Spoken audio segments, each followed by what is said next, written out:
But let's see. You asked the first question. I'm sorry, we jumped right to GitHub.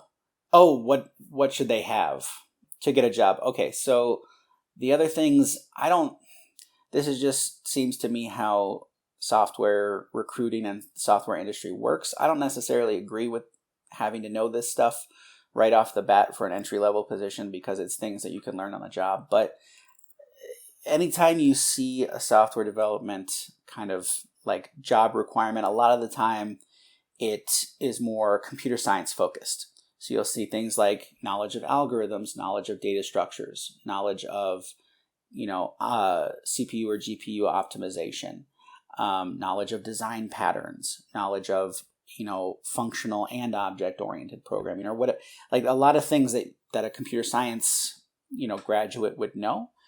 And like I said, if you're going into an interview, I would at least be able to talk about these things because you're going to get asked.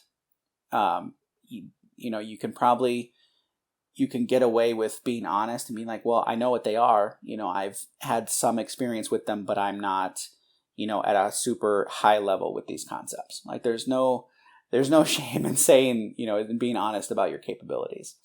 But you will run into a lot of these more CS leaning requirements a lot of the time, even in game development, especially for programmers. But you can learn this stuff on the job. Oh, yeah.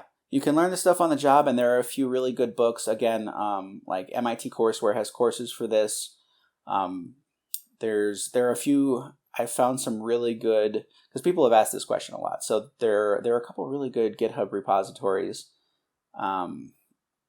that sort of have compiled some really good resources or like do-it-yourself curriculums in terms of like a good balance of game design and programming and computer science topics.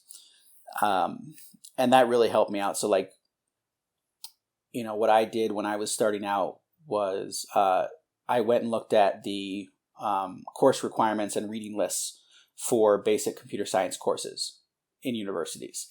And I found that a lot of them use the same books. So I read those books. It's, you're not getting the degree, but you can definitely read the same things that, the computer science students are reading.